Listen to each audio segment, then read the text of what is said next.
Hello, I'm Eric Kimball. In this video, I'm going to show you a simple, but I think not widely known technique, we could call it a tip, for removing a stuck screw. And when I say screw, I mean typically a machine screw that has a flat head that's flush. And it's in a old tool or a piece of equipment or whatever.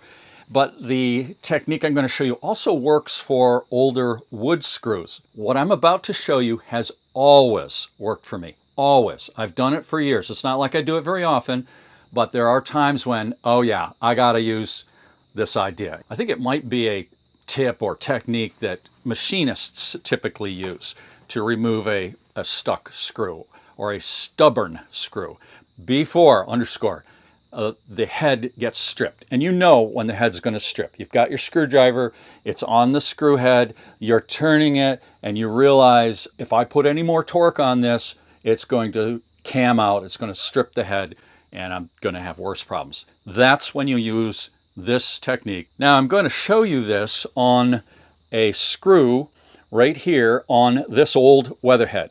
And this is not the typical situation where I would use this. This screw is sticking up. I could get vice grips and clamp on it. I could put some penetrating oil around it, and that would probably do the job. But the usual situation is that there's no projection of the screw head. You couldn't clamp onto it with vice grips.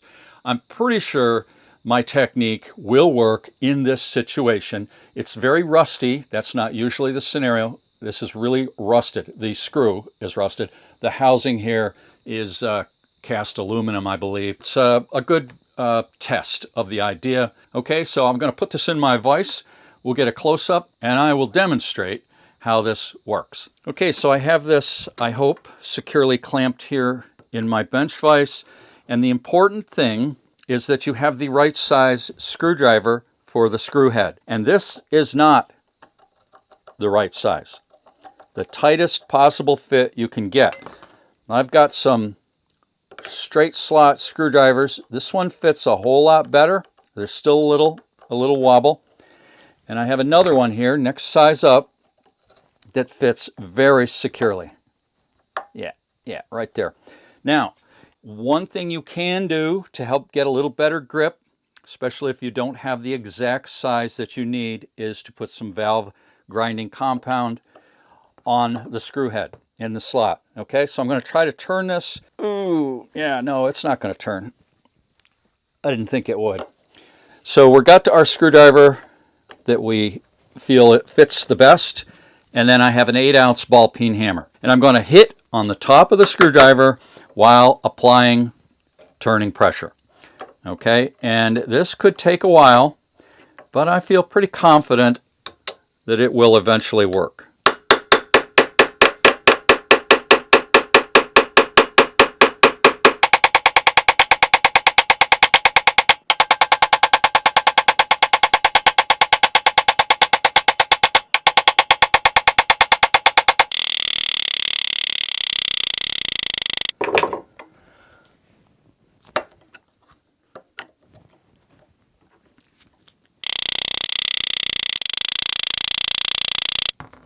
I may have met my match. Patience and persistence. It should have come by now. They always come loose, but like I said, this is an unusual situation being so rusted. And I'm going to keep going. Patience and persistence.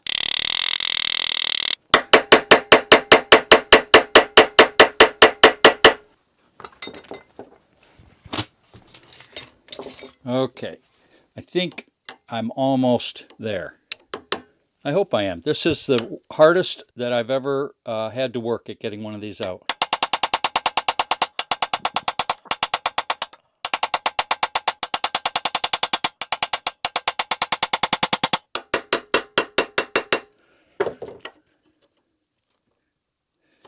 There we go. I'm going to turn it in a little and then work on getting it out.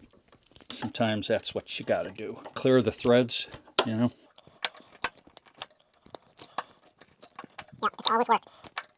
Patience and persistence pays off with this technique. It's always nice to win, you know, when it comes to these things.